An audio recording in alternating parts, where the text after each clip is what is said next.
This episode is brought to you by the Regional Air Quality Council, because it's time to go green and set the summer trend. Get yourself a 30% point-of-sale discount on new electric lawn and garden equipment statewide in Colorado at participating retailers. That's 30% off electric lawnmowers, leaf blowers, and string trimmers. Actually used this recently. My husband was like, how do we get that discount? And I was like, I think you just have to find a retailer. And he was like, okay. And then we did it. Learn more ways to help improve air quality along the Front Range at simplestepsbetterair.org. That's simplestepsbetterair.org. This episode is brought to you by Energy Outreach Colorado. Energy Outreach Colorado is celebrating 35 years with their Greatest Hits Tour. Since 1989, they've been topping the charts in energy equity while helping thousands of Colorado families keep their homes warm and their lights on. Join their encore performance by donating at energyoutreach.org/donate. Your support ensures their platinum hits keep playing for decades to come. Energy Outreach Colorado, 35 years of #1 hits and still rocking affordable energy for all. Visit energyoutreach.org/donate to help today. Today on CityCast Denver. Denver City Council will soon be voting on whether $70 million in city money should be spent on a proposed stadium for the National Women's Soccer League. If they vote yes, Denver could be one of the few places in the country with an arena devoted to women's sports. But is this a good deal for taxpayers? Professor Jeff Profiter, one of the few experts in the country on the economics and policies of sports stadiums, joins me to dig into the details. Oh, and stick around to the end of this episode for a sponsored segment about ways you can go green this year. Today is Thursday, May 1st. I'm Bree Davies, and here's what Denver's talking about.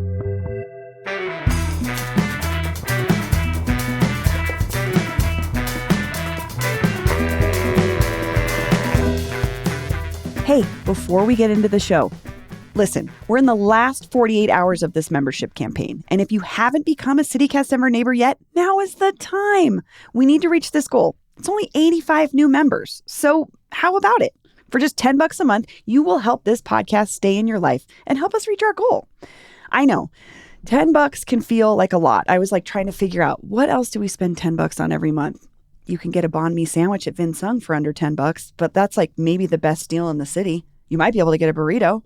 But for $10 a month, you get us. And you get other cool stuff like ad-free listening of this podcast, a weekly members-only email highlighting the best events in town, and a cool CityCast Denver neighbor coffee mug. But you know what? You'll also know that you are helping make this show happen every weekday. So how about it? Become a neighbor now. Go to membership.citycast.fm and join today. Okay, let's get back to the show. Jeff Profiter, welcome to CityCast Denver. Thank you for having me. So we've heard a lot of big promises from the owners of this team, and the city has produced some analysis showing a potential $2.2 billion economic impact. That sounds pretty good. What do you think? I mean, it sounds pretty good if you don't think too hard about it. But I think a high-level qualification in that city report from the folks at finance is that they are very explicit that they don't consider any substitution effects. And that's incredibly noteworthy because nearly all, not all, but nearly all of the economic impact will be through substitution channels. What does that mean? So substitution channels, there's a difference between gross and net impacts. And if you were to measure gross impacts, you would be ignoring what is the activity people would have done had this thing not occurred. Would they just be sitting idly by on their couch, not spending any money? Would they be sitting idly by, not being employed? And the answer is overwhelmingly no. People have a budget for discretionary spending, for entertainment, and they're going to spend that budget whether there's a team here or not. And that money is going to go to support other businesses, other industries. What I'm saying is you might end up going to a movie instead of saying buy a ticket to a game on a Friday night or something like that. But then there's also this idea of economic impact, right? That's a concept. That's not a metric. So I hear 2.2 billion and I know what economic impact means. But does the average layperson or the average city council member know what it means? Or do they just see a big number and they go, oh man, that must be great? It sounds really good, that money coming to Denver. I mean, the thing is, it's not money. What economic impact measure is the flow of money. Okay. It's an estimate of how much money is changing hands, not who was receiving how much of what. And that distributional part is the important part. Because if I said, hey, this thing is going to generate a gazillion dollars in economic impact, but you're not going to see any of it at all. Like not a cent is going to show up in your wallet or your bank account. Do you care all of a sudden? I mean, you shouldn't. You're like, well, you're going to give away taxpayer resources? It's not actually going to flow to taxpayers, or some very, very, very tiny amount is going to flow to taxpayers. Well, let's talk about that, because the owners are asking Denver taxpayers for $70 million to support the construction of the stadium. If it's obvious to academics like you, why do you think Denver's mayor and council are even considering spending that kind of money? Tricky question. It's tricky because normally, if we're talking like normal sports, when I say normal, Yeah, what do you mean? I mean the normal debates around sports primarily focus on the political incentives. The political incentives are things like lawmakers will receive certain individual benefits to themselves, not to their constituents necessarily, but to themselves, of things like access to the stadium, photo ops. They'll get jerseys with their names on it, right? And those are individual incentives. Granted, they're people in a position of power, but do they use that power and authority to benefit themselves first and constituents second, or constituents first and themselves second, right? You have to prioritize. You can, of course, benefit both, but when they conflict, as is often the case with subsidies, you have to choose who you're going to prioritize. And so the standard economic explanation for why do we keep seeing this behavior from lawmakers is that they're prioritizing their individual political benefits over the broader aggregate well-being of their constituents. And it makes sense within sort of an economic framework, because the benefits to the individual lawmaker making a decision are concentrated, but the costs are dispersed. You're taking $70 million, and that's a lowball number. That doesn't include certain costs. But you're taking that $70 million and you're spreading it across all Denver residents. Once you take that $70 million and spread it across 750,000 people, the average cost to any particular resident is so small, it would cost you more to fight that policy than to just acquiesce, unless you're fighting it on principle, which is what people would have to do. So lawmakers can take advantage of this absence of a whole lot of frustration and anger, interpret it as, hey, there's no pushback, or there's very little pushback, when really there is. It's just you've dispersed this cost of, if you forced only the people within, say, 10 feet of the stadium to carry that entire 70 million cost, you'd have those people within that very tight radius would be very upset, and they would let you know, because now the cost is more concentrated instead of dispersed. So like lawmakers would just say, like, we know people aren't going to be that upset about it either way. We're just signing off on this. Like, I'm just trying to think about, because like you're saying, we wouldn't all get it. If we didn't use that $70 million for this, we wouldn't all get a check for whatever. Yeah. So it doesn't really matter to voters. I mean, I'm also just thinking about this sometimes these questions can go to the lawmakers, and sometimes it's sent to the voters. Sure. Yeah, and the representative versus direct democracy, this comes up a lot in sports subsidy debates. And the data are incredibly clear. This is one of the sets of data that I collect. If you go the legislative route, if you're a team owner, you go the representative democracy route, your passage rate is almost 100%. So if they go directly to lawmakers, what they're bringing to them usually is like signed off. Yes, 95% passage rate. And this is national. Now, if you were to compare that to direct democracy, the data I have from 1980 to now, and I'm still filling that out back to the 1900s, early 1900s, but from 80 to now, 72 referenda have been put to voters across the country, and it's 50-50, whether they pass or not. So if you go the direct democracy route as a team, you don't want to. You want to go the legislative route because it's guaranteed, all but guaranteed. If you go the direct democracy route, it's only because you're forced to by state law that says you have to give voter, which is why a lot of the time you don't get what happened with the Bronco Stadium or Coors Field, where you had the sales taxes going to be spread out to like 7 different counties, and then people have to vote on it, though, because it's a tax increase under Tabor. Whereas in this case, there is none of that. So you can construct the subsidy, design it in a way that doesn't require voter approval.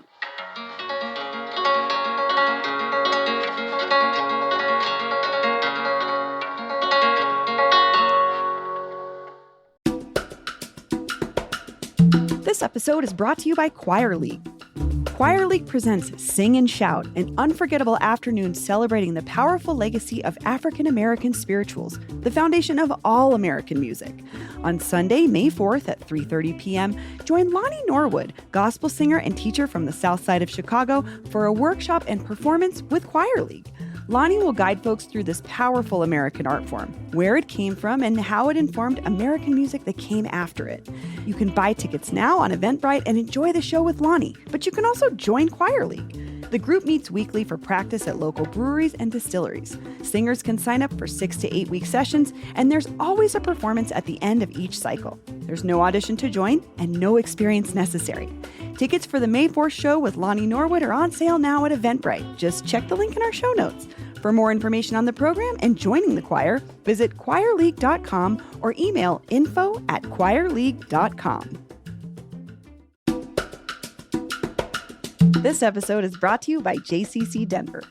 Join the JCC for the second annual Klez Colorado, a weekend-long klezmer music festival that centers local and national klezmer music acts, Yiddish cultural activities, interactive workshops, family-friendly programming, and Colorado's Jewish community.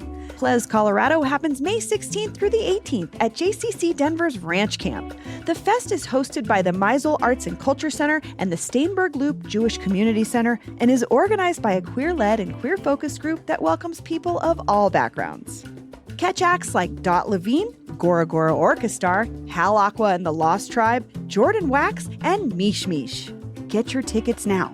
For more information about Klez Colorado and to purchase tickets, visit jccdenver.org/Klez Colorado. That's jccdenver.org/KLEZKOLORADO, or just check out the link in our show notes. This episode is brought to you by Aura Frames. Looking for a unique gift that's going to secure that spot of best gift giver they know? Give the gift of an Aura digital picture frame where you can preload lots of fun pics for whoever the lucky recipient is. It's easy to see why everyone loves this frame. It only takes like 2 minutes to set up and has unlimited storage for photos and videos. This cult favorite is featured in hundreds of gift guides and articles like Wirecutter, Oprah's Favorite Things, and more. And you know if Oprah's recommending it, it's gotta be good. The Aura frame can display as many pictures and 30-second videos as you can take. Plus, it can even play audio. If you can't decide between all of your awesome summit pics, why not display them all? Plus, Aura has a great deal for Mother's Day. For a limited time, listeners can save on the perfect gift by visiting auraframes.com to get $35 off plus free shipping on their best-selling Carver matte frame. That's auraframes.com. And don't forget, use promo code CityCast. Support the show by mentioning us at checkout. Terms and conditions apply. Hi, it's me again. I'm popping back in to remind you that we're almost at the end of our spring membership campaign. I know you've heard us talking about this like a lot, but it's super important and we could not make this show without you. We are community-supported media and we need you. Being supported by the Denver community is a huge part of how we keep this whole thing going. So maybe you've been on the fence about joining because you've been hearing us talk about this for almost 2 weeks now, but now is the time. If you become a neighbor today, you get a free mug. And this isn't just like any old mug. This is a limited edition CityCast Denver neighbor mug. You can show it off to your friends. You could take selfies with it. You could drink coffee out of it, whatever you want. Just go to membership.citycast.fm right now and sign up to support us today. And you'll get that cool mug. Okay, thanks. So I want to talk about the ripple effects that boosters talk about. And I wonder what you think about this quote from a letter from some business leaders who sent it to council in support of the stadium. They wrote, Denver has faced inflection points before. Following the energy bust of the 1980s, leaders made bold moves, investing in the convention center, building a new airport, and constructing Coors Field in the heart of downtown. Mayor Federico Peña's vision proved correct. People came, businesses followed, and Lodo became an economic engine. As an academic, and probably much less as an academic and just more as sort of a critical thinker, is in philosophy, or there's this post hoc ergo propter hoc, which is just a very fancy way of saying after this, therefore because of this, that just because two things happen in time, one after the other, doesn't mean the first thing caused the second thing. There are plenty of neighborhood revitalizations that happened without stadiums. There are plenty of cities that have undergone revitalization without ever hosting major league sports. And this happened a lot in the last 20 years where people wanted to move downtown away from suburbs, right? And so contemporaneous with this, okay, change in housing demand is younger folks wanted to come live in downtown. This is all pre-COVID. Come and live in downtown areas. If you're a housing developer, your job is to know the market. If you can get ahead and say, okay, let's get access to some developable land in downtown areas where, the next generation of home buyers are going to want to live, they're going to want to just have social life downtown, then, and sometimes maybe that stadium is a way to sell it, to a way to access land, right? Because lawmakers need something sexy to attach their names to, and they're going to be willing to do that with sports, not necessarily without sports.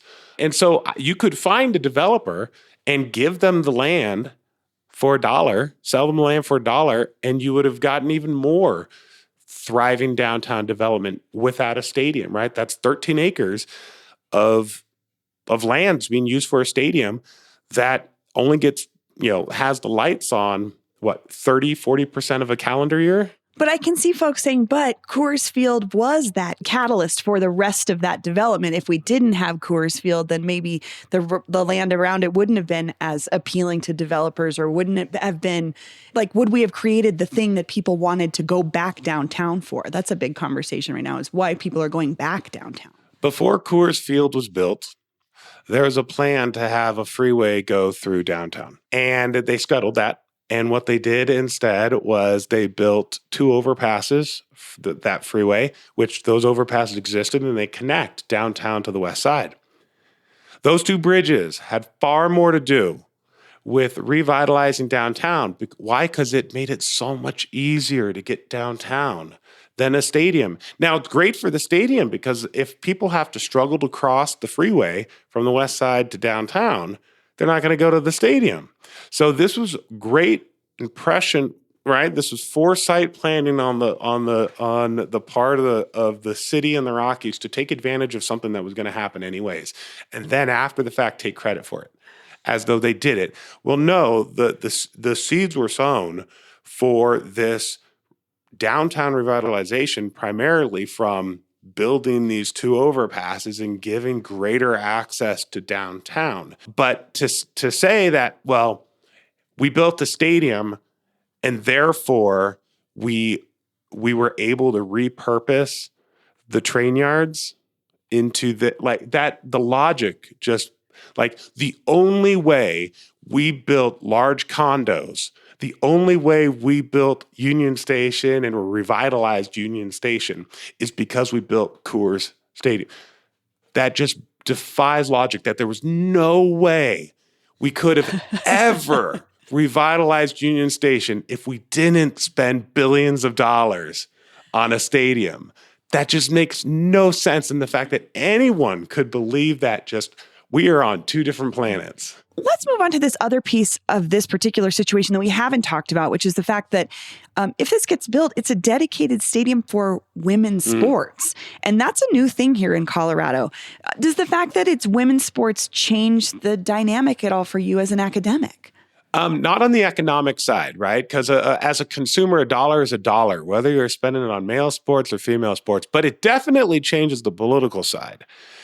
I think that this thing passes for gender equity reasons, not for economic reasons. And if you're a team owner, do you care why it passes or do you care that it passes? From a gender equity standpoint, there's no economic debate. I'm a creature of consistency. I don't really care how people feel. I just care that they're consistent in how they feel. And gender seems to be one of these things that, at least for me personally, in my moral compass, that you should be treating everyone the same. And so if you're going to support hundreds of millions of dollars in subsidies for guy sports, you should be supporting $100 million in subsidies for female sports. So I think that has the most traction, at least for me. The economic arguments aren't any different, though, right? Which is why at least if you're trying to neuter economic arguments or counter arguments, you don't lead with the economics. You are always, always, always going to fail on the economic grounds for giving subsidies here. But on the gender equity grounds, that's where the strength is. And that's where it makes the most amount of sense to actually support this. Yeah, because I would imagine you would see some intangible benefits for Denver if we were able to say, we have this dedicated, beautiful stadium for women's sports. Sure. And it's not a question of, I think, yes, there are intangible benefits for both male and female sports in general, even for youth sports and minor league sports. It's not a question of whether or not these benefits exist. But again, we're going back into the sort of economic realm, and the economic policy analysis realm really says, okay, but you're getting these benefits, but at what cost, right? You're always looking, or always should be looking, at benefits versus costs. And are you overpaying for what you're receiving or not? And in the context of subsidies for sports teams, usually these debates get simplified into you should never subsidize sports. That's not really what economics says. What economics says, you shouldn't over subsidize sports. That is, if there are positive spillover benefits and of hosting a team. And what I mean by positive spillover benefit, I mean, you as a fan, you will pay the price to go see a team. But let's imagine that there is someone who never, ever pays for a ticket and therefore never sees the team. They never watch them on TV, or they never pay for a subscription to watch them on TV. But they still derive some happiness from the proximity to them. That is what we would call a positive spillover benefit. And this is where civic pride might fall into this category. When we've gone out, we've quantified this amount for male pro sports, it's incredibly tiny. We're talking overall the equivalent of about $20 to $50 million a year over the life of a 30-year lease. But we're subsidizing at least male pro sports to the tunes of billions of dollars. But again, we're back to the gender equity side is, hell, we've been over subsidizing guy sports to the tunes of billions of dollars. For decades. Now, the other element here, though, is all the other NWSL teams, they play in MLS stadiums. And we have an MLS stadium.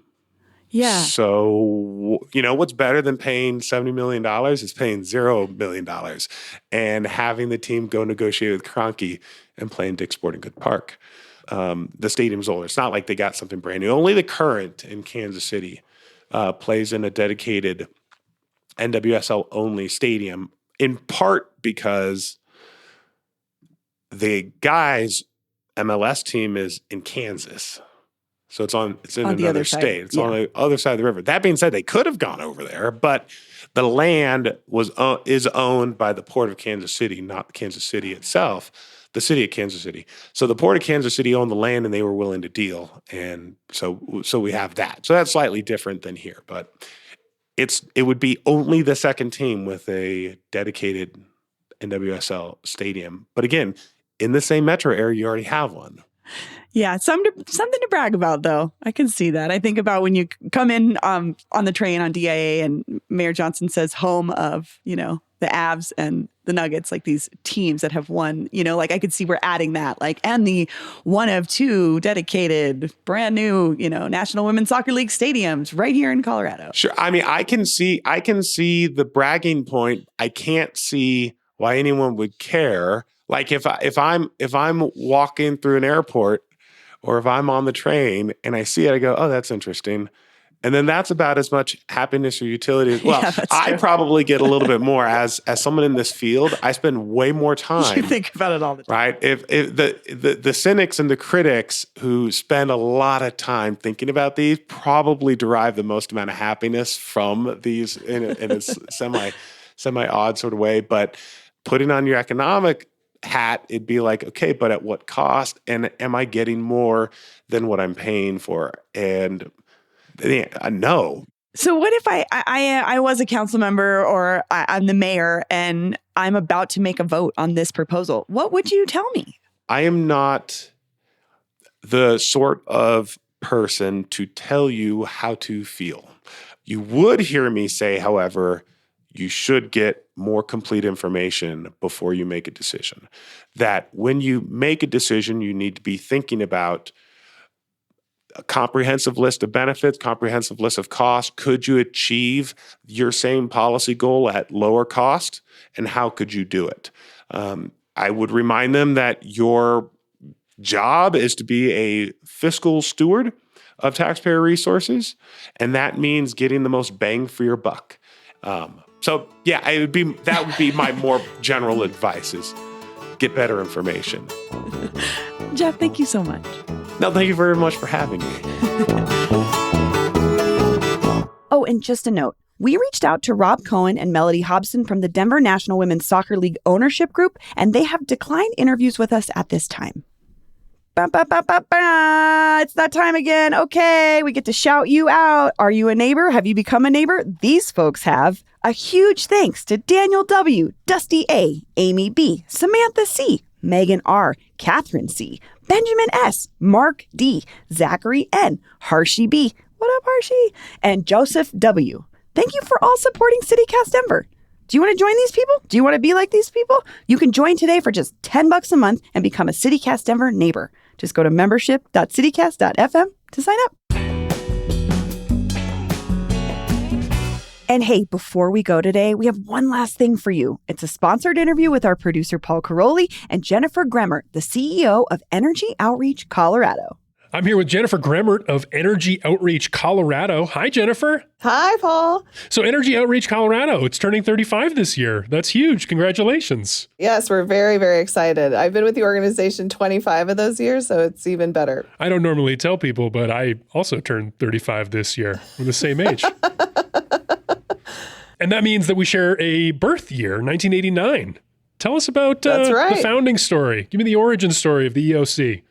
Well, Energy Outreach Colorado was really created to help fill in the gaps for the public programs that provide energy assistance. And since then, we've just dramatically expanded from providing energy assistance to families to providing energy efficiency upgrades. We do a lot of exciting policy work and can even subscribe families into renewable solar gardens. Huh. Okay. Renewable solar gardens. That's interesting. What is that? What does that mean? A solar garden is a big array of renewable energy that isn't placed on anyone's home in particular. And so it can be built anywhere. And so for folks that are renters or that don't have a rooftop, we can help subscribe that energy and help reduce their energy bills. Okay. So like a family living in a big apartment building downtown, maybe they can't get their own solar panels. Correct. But they could work with you all to get a share of the energy produced by some solar array way out in the middle of somewhere.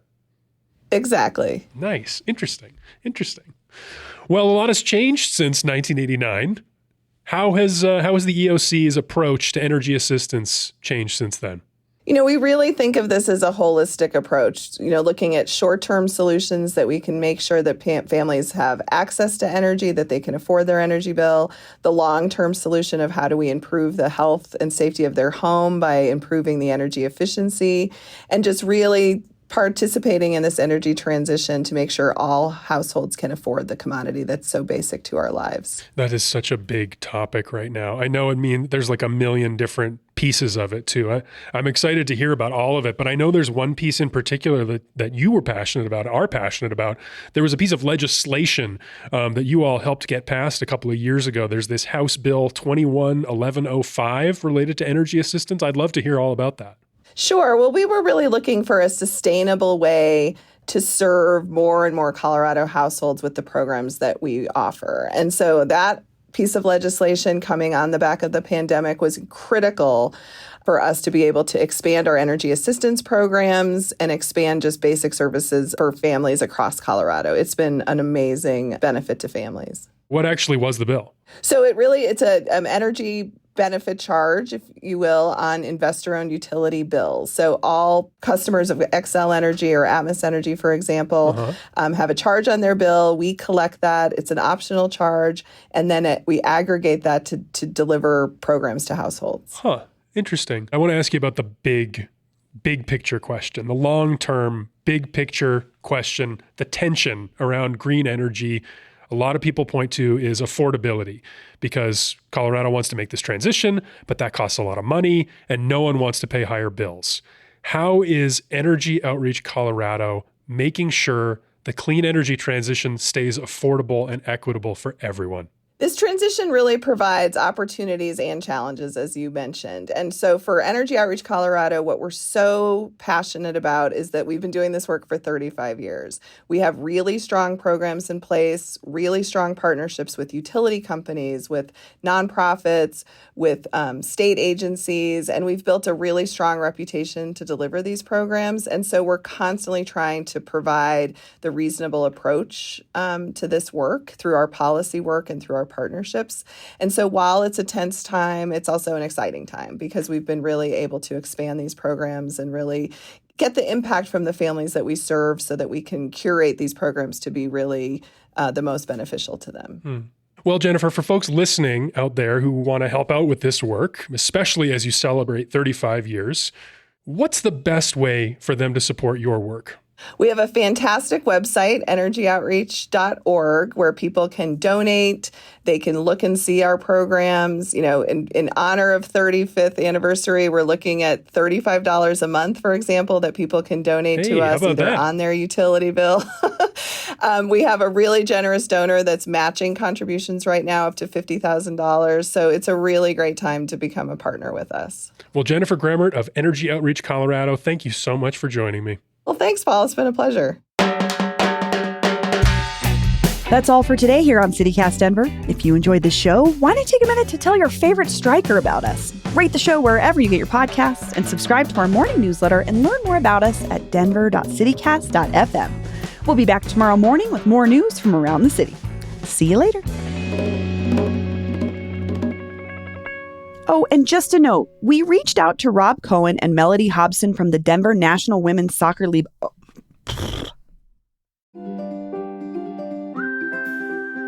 Hi, y'all. I'm Molly McKinley.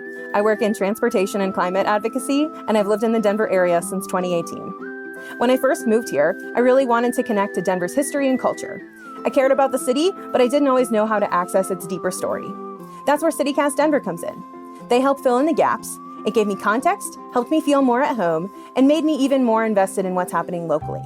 Plus, it's made by local people who genuinely care about the city and want to help the rest of us connect with it in real, meaningful ways. I became a member last year because I realized how much I'd miss CityCast Denver if it disappeared. Supporting something you love, especially when it helps you feel connected to your city, just makes sense. And now, as a member, I get even more out of it, like ad-free listening, a weekly email rounding up the best local events across the city, and members-only swag. If you're not a member yet, now's a great time to invest in local journalism. Join me and become a CityCast Denver neighbor by visiting membership.citycast.fm. That's membership.citycast.fm.